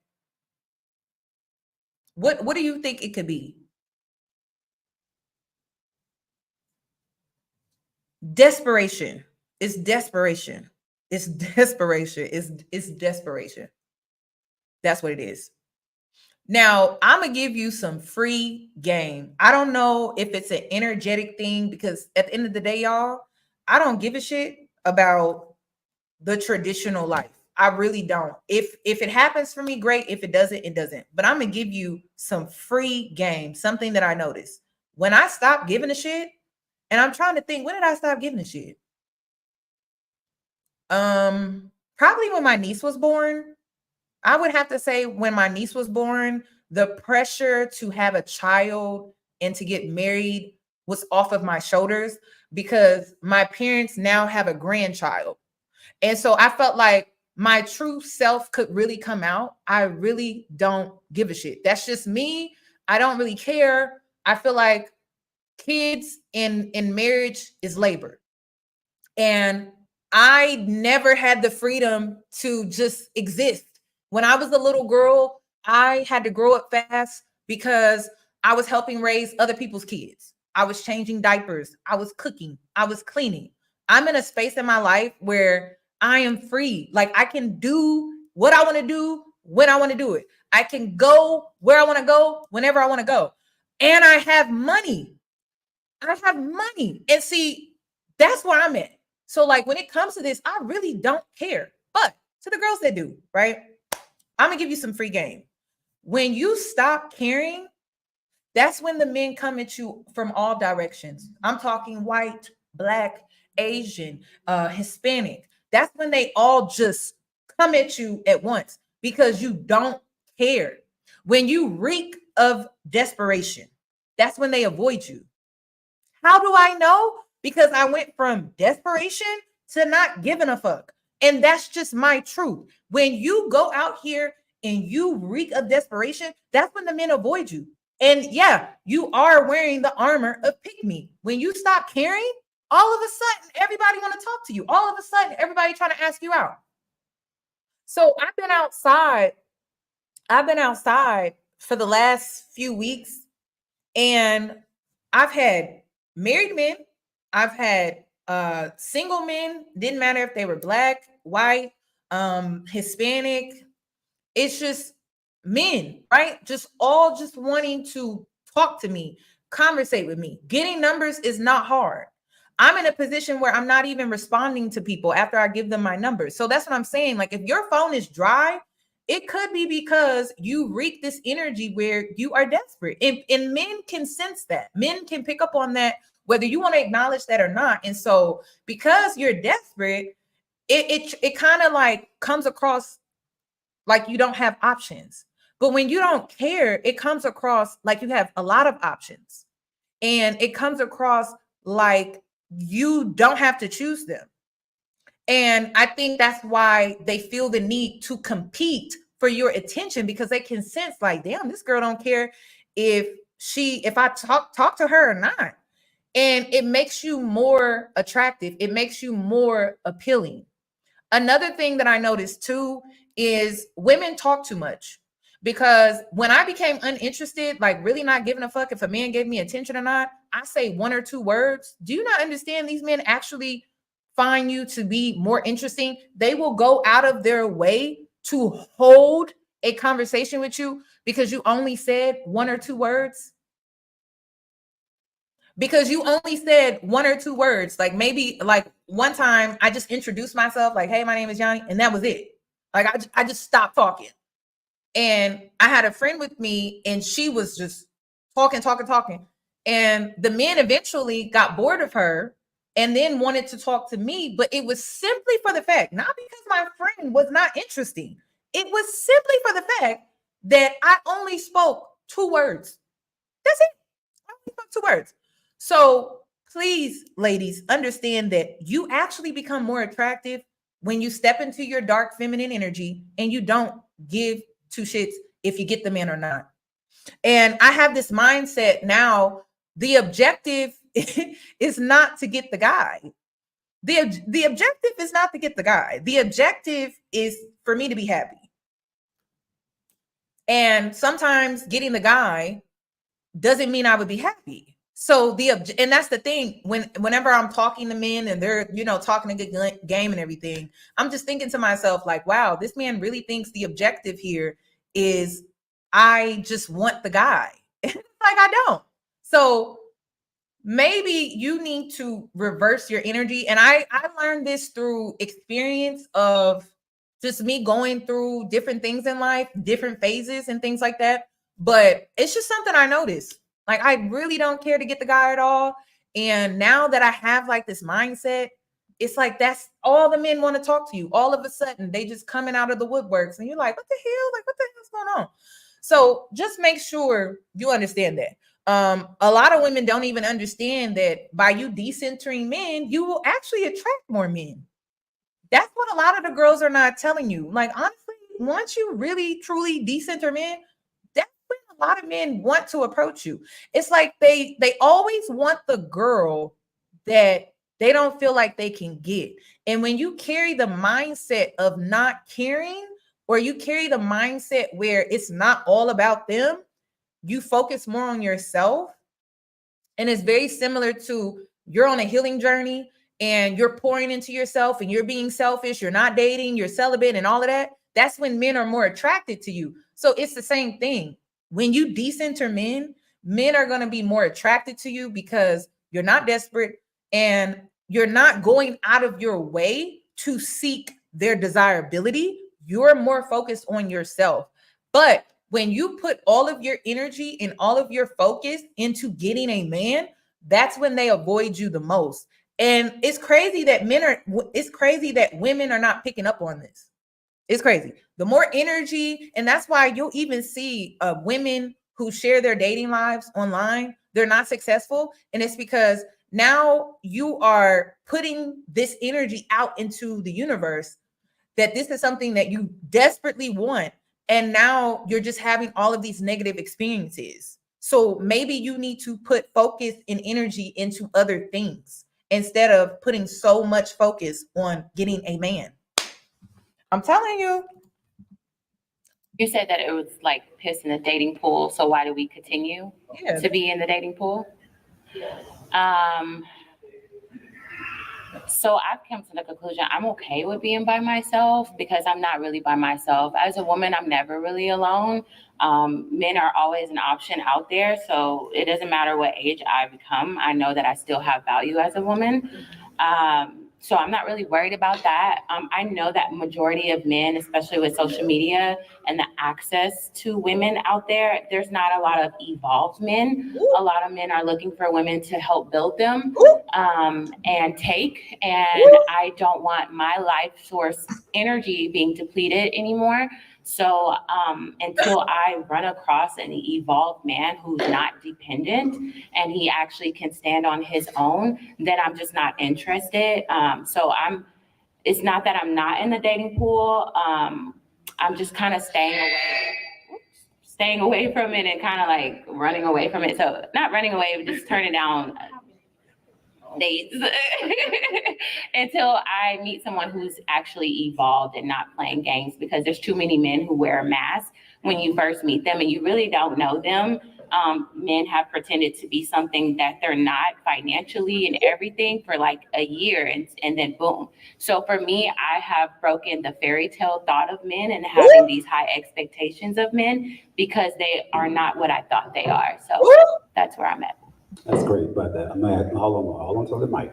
So the question was the value. So the value that you see in a man, you said the evolved man. What value does an evolved man or characteristic is in that evolution that you're talking about? I think when you have two evolved people that come together 100% whole, then they add value into each other, not him looking for me to build him up and it's depleting me. But like, are you also like adding to my life? Because women nowadays don't need men for financial use. And oh, do you see how the vibrations were raising when she started to speak? Like I did. I felt that. I was like, oh, thank God. Because the other girls, it's like kind of depressed. It's depressing. It's nice, like, and like, yes, treat me really nicely, but it feels good to be able that I don't need to depend on you, which I know most men want women to depend on them, because if you're not evolved, no, most men do. They do. They like women being dependent on them. Dudes, and I know my dudes. No, we don't. Now there's some guys out there that are, but you're evolved. Put in there, and that's we don't. Well, I'm a woman who dates men, so I kind of like coming from that perspective. Like, yeah. Okay, I'm sorry. She ate with that. She was like, well, I'm the one that dates men, so I'm coming from that perspective. She ate with that, y'all. She did. She ate with that. She ate with that. Women love the bad boy. You know, when the bad boy runs in the room, everybody's trying to get him. From what I see. That could be wrong. So, number one, if I'm wrong, let me know. But if I'm not, why is it that women go for the bad boy versus the good guy? I want my grandparents' rocking chair kind of love. And you cannot get it in that mindset. That whole, I got a job, I can make my own money. I do that. I'm a boss in the boardroom, but I want to be a boss in our home. I want a man that's a head, because remember that the head does not move without the neck. Can I be a neck, please? Where's my head? I need you all to understand that we constantly are saying, I don't need anything from it. I need someone that I can pour into so we can. She said, I have a neck, but where's the head? Girl, it's on your shoulders. What are you talking about? Y'all, listen, I'm not against marriage, y'all. I'm against desperation. Girl, what? It's on your head. She's talking about, I have the neck, but where's the head? It's on your shoulders. Can pour into me. Remember what the old ladies used to say, they want to be kept? I want to be kept. I'm trying to, and that's the grandparent that we are looking for this illusion of excitement. And we need to go back. If you want love to genuinely last, if you want it to be of value, if you want it in knowing who you are, if you know what you want, and if you can say, I don't need a man, and I don't want it, and if that's who you are, and you know that's who you are, why are you looking? What are you looking for? I'm somebody's wife. I know that. I am somebody's wife. And it made me have to reduce myself. Please understand, I said I'm a boss in the boardroom for a reason, because I am. I brought up in this. Y'all, it's tough. It's really tough out here. I don't know what to tell her. The rocking chair comment, she mentions her grandparents, and if you really had a real conversation with your grandmother about the relationship, you wouldn't be fantasizing about the rocking chair so much. You would not. And then secondly, too, she's saying that I am a wife. No, you are not. You're not a wife. A man has not made you a wife.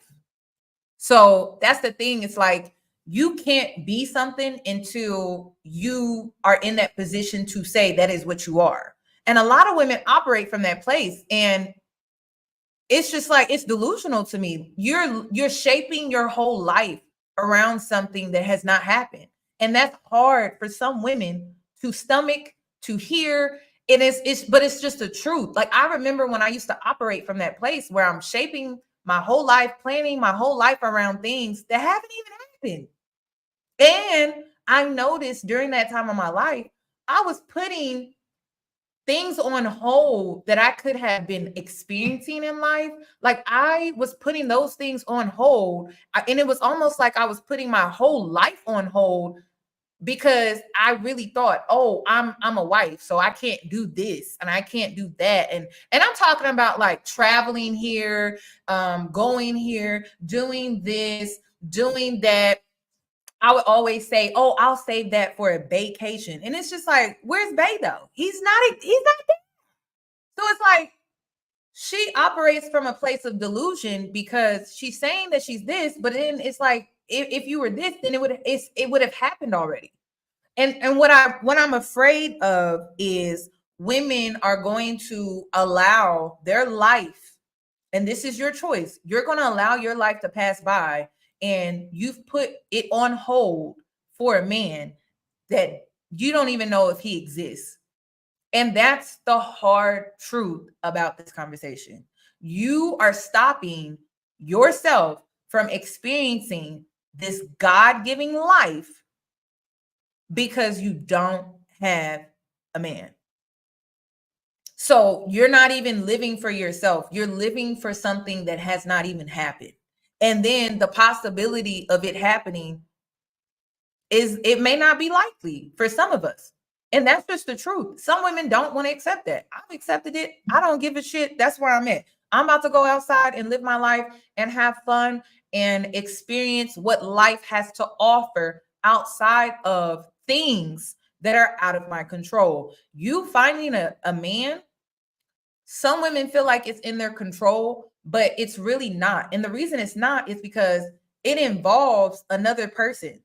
You don't have control over another person, but you do have content creators that will come on here and tell you how to manipulate so that you can gain control, so that you can get a man to marry you. And if you got to do all of that, is it really worth it? So my thing is, and then another thing too, these dating coaches don't tell you, it really comes down to being at the right place at the right time. Nobody ever wants to talk about that. How do we meet people? How have you met people in your life? How have you became friends with people that you're friends with? And it's because you met them when? You met them where? You had to be where when you met them. Nobody ever wants to talk about that. That's what I'm saying. When I tell you I got off the Looney Tune delusional train ride that women had me on, it's like when it really comes down to it, to find love, it takes luck, literally. And it's like nobody ever wants to talk about that. Nobody ever wants to talk about it. It really takes luck. It takes divine order, timing, whatever you want to call it. And so you're trying to force something that is not meant to happen for you at this particular time in your life. Or this is the hard reality. It may not happen for you at all because it was never meant to happen for you at all. So if you shape your whole life around just being a wife and a mother, and it was never meant to happen for you, what life do you have? What life did you live? Did you live a life at all? Because I would hate for you to get older and it never happens, and then you never lived. You can't even go back and redo your 20s. You can't go back and redo your 30s. You can't go back and redo your 40s. And nobody wants to be real about this. To find love, it does. It takes luck. And I listened to my parents' love story. And at the end of the day, for my parents to meet, they go to the same school. My parents would have never met if and to be honest, my dad had to move with a family member to meet my mother, or else he would have never met her. And that's what I'm saying. It's like life happens in the way that it's supposed to. And we're doing so much to try to control outcomes. And I believe that that's another reason why divorce rates are so high. Like you're trying to control the outcome of things. But if you really listen to people who have been married for years, the way they met, you can tell they were supposed to meet. the way they became a married couple, you can tell that it was divine timing. For some, okay? You could tell. Some of it was survival. For some people, like you could tell they were meant to meet at this particular time, on this particular day, at this particular moment, at this exact second. But nobody wants to talk about that. Nobody. So I want you to think about, how did you meet your best friend that you consider to be a sister? How did you meet her? Or how did you meet your favorite coworker, and you done switched jobs 3 times over, but you still keep in contact with her? Maybe the coworker that you're keeping in contact with, you still hang out with them and stuff like that. But how did you meet them though? How did you meet them? Think about that. And then I need you to apply that to this whole topic about meeting a partner, getting married, having kids. Like, think about that type of stuff. How did your mother become your mother? How did your father become your father? How did your siblings become your siblings? Have siblings? How did your cousin like, we all connect in a certain type of way. And so that's something that you really have to think about. And I think women don't want to think about it because it's too honest, it's too real. It's not fantasy land. Prince Charming didn't come. Mentality that I had to be able to be supportive of self. I had to take care of myself. I had to be able to do for my children when maybe he wouldn't. But why did we get to that maybe he wouldn't? Where he at that won't do? That's fact. So when you have to reduce yourself, and I had to reduce myself, and I had to take off all those things that looked as though they were wonderful. And we think that that's what men want. And she got her own money. She got her own house. She got her own car. The truth of the matter is, the ones that want us, they don't care about that stuff. Now, when it comes to needing a man and not needing a man, some of us grew up like that. Like mama said, you don't need no man. Get out here and do it yourself until you can find somebody who can do it for you. So it took me a while to get out of those bad habits and to unlearn them, because men are important to my life. They are a part of the genuine union that is going to make us dynamic. So when we think about the relationship, when it comes to a man, we are out here and being bosses and go-getters and leaders and head of our household. But when we get the opportunity to lay down our cape and have a man come into our lives and share those responsibilities, and we're not giving it all to him, we're sharing those responsibilities so that we are both being able to enjoy our lives together. I think that's the goal. Yes. I think some women are looking for a protector. Bad guy, he's gonna be there. He's gonna help me out, and if I'm going through something, he's gonna stand up for me. Me personally, I passed up a few nice guys for a bad guy, and I think that circle just gets old. I mean, if you would turn it around, some men don't want women that are dressed up to the neck, and they want that bad girl that's outside. So it's definitely the eye, which you see. But me personally, I don't want no more bad man. No more bad man. I'll try to keep it short. I know you said that the independent thing probably come from our mothers, but I was raised in a very traditional household, very Christian household. Both grandparents and my father very active.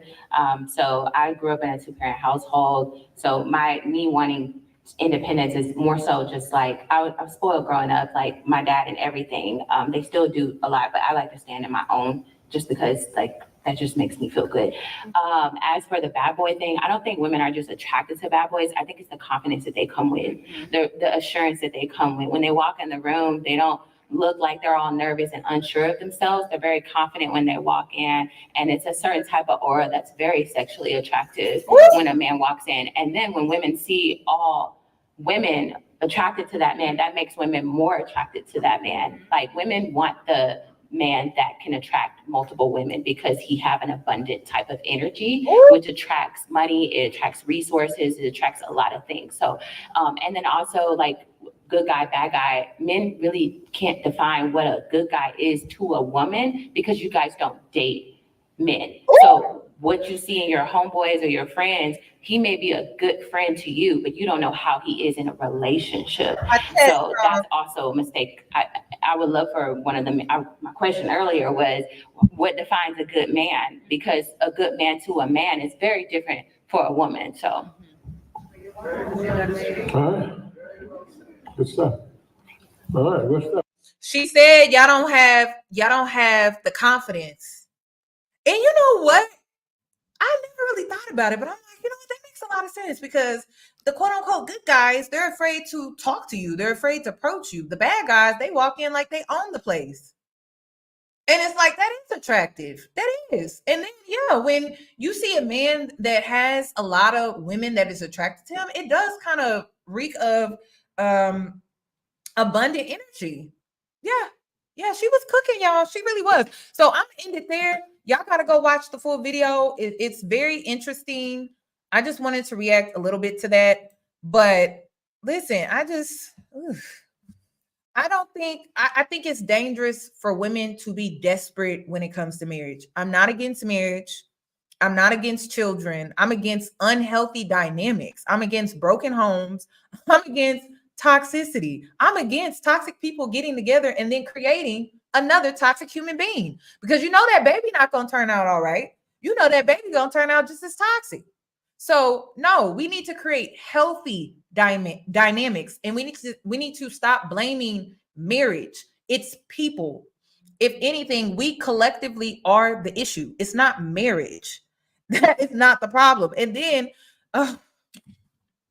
let me just go into more details, but I'm not trying to scare everybody. My only point is to say, if you are a woman, especially if you are a Black or brown woman, you need to be voting. People love to get on here and talk about how voting is not that important and it don't matter because of blah, blah, blah, blah, blah. Baby, you know who is going to be voting, who not going to miss voting day? The people who are trying to take away your rights. They're going to be there bright and early, and you need to make sure that you're right there with them. That is the only reason I'm voting. I really don't like either candidate, but I will be voting based off of my rights as a woman. Do you think I'm voting for the right or do you think I'm voting for the left? Y'all let me know.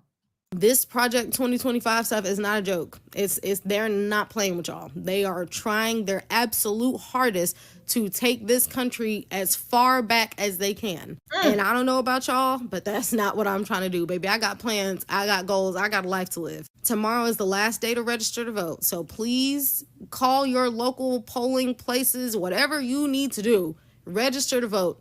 And when voting day comes, make sure you find yourself in that booth, okay? Okay. All right. So yeah, I'm voting. But I mean, if you really want my honest opinion, I think our rights are going to be taken regardless. Yeah, I do. It's a conspiracy theory that I have. I don't think it really matters because if you're really paying close attention, like I know the girls are like Project 25, it's already here. It's already happening. I'm in Texas, so I really feel it here. Maybe you live in a state where you still have certain rights, but in the state of Texas, Project 25 is already active. So you know how they like to play this party against this party, but if you really are woke, and I mean like you can see things with your third eye, because we all have three eyes, right? If your third eye is not activated, I can see why you don't see it, but I really don't think it matters, but I'm still going to vote because if I'm going to complain about my rights being taken away, I need to make sure that I vote. So I will be voting. Don't get me wrong, but I really don't think it matters. I don't think it's going to make a big difference when it comes to women's rights. It just seems like that is the agenda because it serves the economy. That is the agenda because it serves money, capitalism. That is just the agenda. It doesn't matter. Women if you haven't noticed, it doesn't matter what race you are. We have always been the backbone when it comes to saving the economy. And don't even get me started, because we can speak on women in general, but Black women, it always came down to you.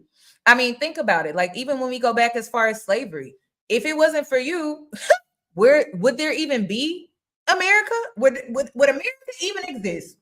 Would it even be what it is today? They don't call us the mothers of all mothers for no reason. Okay. So you know, I'm gonna be honest. The thing that I'm concerned about is I will believe in women's empowerment in 2024 based off of how non-Black women vote November. And that's what I'm going to base it on. I'm not going to base it off of this kumbaya BS that they be having on social media. I'm going to look at how they vote in November. That's what I'm going to look at. Okay, because you know how the girls like to rally and get us all riled up and get us all excited, like we're really for a cause. But I'm gonna tell you the truth. It really comes down to, are palm-colored women, are they willing to give up their position in the patriarchy for us, the rest of us women? Are they willing to give up their position when it comes to the patriarchy? That's what, you know, that's what it all comes down to, right? I hope the girls understand that. And that's why I don't get emotionally involved when it comes to politics and things like that, because at the end of the day, that's what it all boils down to. Are they willing to give up that position for the rest of us? And historically, they have not. So hope you're voting this November, but historically, they have never given up that position. And what's her name from Handmaid's Tale? What's her name? Is it Serena? I think her name was Serena. The girl that had the missing finger. Yeah. She was willing to put herself in that position because she thought she was better. She thought she was superior to the other women until her finger went missing because it got chopped off because she was disciplined. So we're gonna see how the palm-colored women vote. But in Handmaid's Tale, I think her name is Serena, whatever, you know, the woman, the commander's wife, right? She thought that because she was the commander's wife, she thought, and that's what a lot of these women think. She thought that she was superior. She thought that she was really, truly in a higher position than other women, and really she wasn't.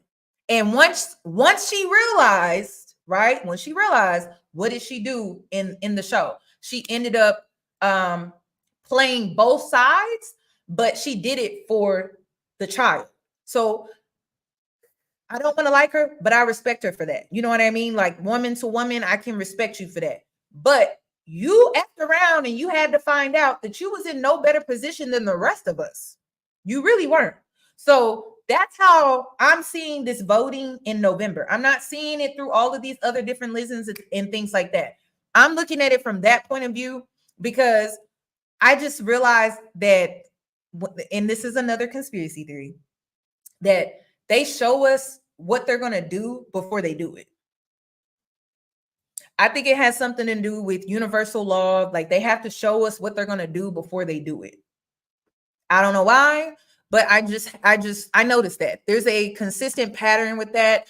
Nobody ever wants to talk about how these conspiracy theories are playing out in real life on the news now. Now, all of a sudden, the conspiracy theories are on the news. Not all of them, but too many of them for my liking. I feel like it's too many conspiracy theories now that are just playing out. So not all of them. You know, there are some crazies out here that made up like some elaborate things, but it's too many for my liking. It's too many for my liking. So we're gonna see. We're gonna see. But that's all I wanted to talk about. Is there anything else? Y'all let me know if you want me to do the NFL story time, and I will do a watch party for that because it's juicy. I'm gonna watch it regardless, but y'all let me know by giving this video a thumbs up. Okay. So that's all that I have regarding this video. Oh yeah, you really do. Oh yeah, you really do. You got it. The reason why you need to tap into your ancestors is because they've lived through this before. Literally, they've lived through this before. If you really are woke with your third eye, a lot of the stuff that's happening is happening again. It's like things, it's almost like we're going through a timeline. The timeline has came to an end and then it's restarting. So if you're not tapped in with your ancestors, that's crazy. You should be. You really should be, because they lived through this already. So they can help you, they can guide you, they can prepare you. And then it's historically in our nature, it's in our blood to always be connected with earth and our ancestors. Like that's where we come from as Black people. Okay. So maybe you need to tap in. And how can you tap in? You can light a candle. Okay. Like literally a white candle, light a candle and just tap in. That's all you got to do. Light a candle, drink some water. That's all you got to do. All right. All right. Y'all call everything witchcraft. Y'all do. Y'all call everything witchcraft. A candle. And this is what I want to know. Okay. Is what is the difference between you lighting a candle in honor of someone that just died? Y'all know how they have the lighting ceremonies for people who died, right? What is the difference between you doing that and then you lighting a candle for your ancestors in your home? What is so different about that? And that's what I'm saying, right? You are okay with this, but then this is bad, and it's the same thing. What is really the difference? This person has died. They died in a car accident, or I've seen lighting ceremonies where it's off the side of the road and they're going to the site where the person passed away and they're lighting a candle, a white candle, and it's a lighting ceremony in honor of the person that passed and to respect the family. What is the difference between that versus this? Can someone, what is the difference? Your intent is to do what?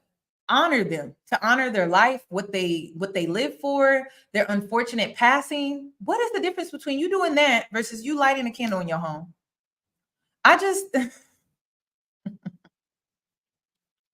that's great. You do know your ancestors. If, like, prime example, right? I honor my ancestors. I knew my grandfather. I knew his brother. I knew his sister. They helped raise me. They babysat me when I was a child. Y'all think ancestors is someone that you've never met. It doesn't have to be. It can literally be a grandfather that you knew, a grandmother that you knew, a great grandmother, where you have a photo of them and they're holding you. It doesn't always have to be this ancestor from 5 generations ago. And that's what I'm saying.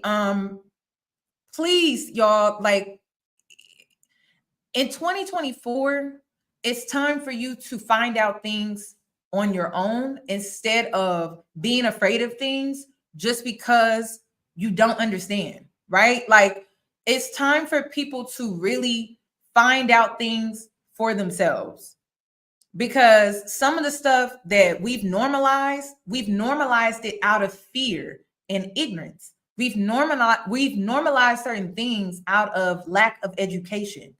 And so you are fearful of something that you're already doing, right? But because you're not making that connection, or you think that it's just completely different, when really it's the same thing. So I don't know. It's just make sure that you look into things and you're not just going off of what you've been told to fear, or you've been told to not do simply because it's just this thing that you just don't do. Like, actually look into it for yourself. Okay. Again, you're not praying. Okay. When you light a candle, you are simply lighting a candle out of honor. I'm logging out, y'all. Y'all enjoy the rest of y'all's day. Who is telling y'all to pray? Y'all have a nice day. I gotta go. That's crazy.